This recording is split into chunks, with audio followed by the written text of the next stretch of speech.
अस्सलाम वालेकुम। जी के स्प्रिंग के मुअज़्ज़ज़ दोस्तों, आज हम एक ऐसी इल्मी शख्सियत के बारे में बात करेंगे जो पाकिस्तान में किसी तारुफ की मोहताज नहीं।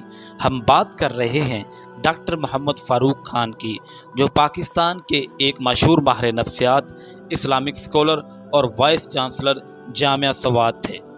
डॉक्टर फ़ारूक अहमद खान 1956 को सवाबी में पैदा हुए।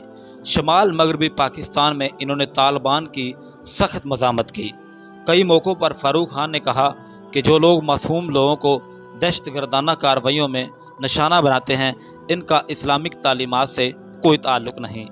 डॉक्टर फ़ारूक अहमद खान ने इब्तदाई तालीम सवाबी में हासिल की, फिर हसन अब्दाल कैडेट कॉलेज और कहाड़ कैडेट कॉलेज चले गए। मेडिसिन पढ़ने के बाद इन्होंने साइकोलॉजी में स्पेशलाइजेशन की। 1979 में खैबर मेडिकल कॉलेज पेशावर से MBBS का इम्तिहान पास किया और 1984 में साइकोलॉजी पढ़ने यूनिवर्सिटी ऑफ वियना चले गए। वतन वापस आकर मर्दान के इलाके बगदादा में इन्होंने अपना निजी क्लिनिक खोला और वहां काम करते रहे। हुकूमत पाकिस्तान ने इन्हें बतौर अव्वलीन चांसलर जामिया सवाद मुकर्रर कर दिया। इनकी खिदमात के इतराफ़ में हुकूमत पाकिस्तान ने इन्हें 17 इम्तियाज़ से भी नवाजा।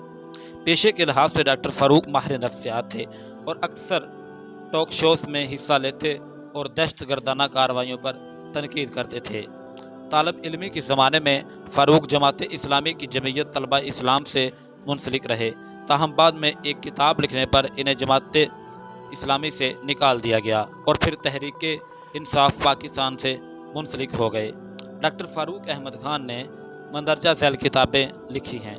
पाकिस्तान और 21वीं सदी, what is Islam, struggle for Islamic revolution, जिहाद, कताल और आलम इस्लाम, इस्लाम क्या है, मसला कश्मीर। डॉक्टर फ़ारूक अहमद खान 2 अक्टूबर 2010 को मर्दान में सवाबी रोड पर डिफेंस कॉलोनी में अपने क्लिनिक में मौजूद थे कि कुछ नामालूम अफराद ने इन पर हमला कर दिया। हमले के नतीजे में डॉक्टर फ़ारूक अहमद खान मौका पर जाँ बहक हो गए। डॉक्टर फ़ारूक अहमद खान एक बड़ी इल्मी शख्सियत थे जो जदीद तरीन इस्लामी पहलुओं के हवाले से गुफ्तगू किया करते थे और बड़े बड़े आलमों के इंटरव्यू रिकॉर्ड किया करते थे। जब इनको 2 अक्टूबर 2010 को मर्दान में कत्ल कर दिया गया तो इनके उस्ताद मोहतरम जावेद अहमद गामदी को भी मुख्तलिफ थ्रेट्स मिलना शुरू हो गई।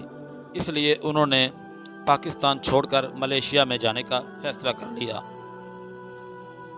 अगर नाजरीन आपको हमारी वीडियो अच्छी लगी तो इसको शेयर कीजिए और हमारे चैनल को सब्सक्राइब कीजिए ताकि आइंदा आने वाली वीडियो आप तक आसानी से पहुंच सकें।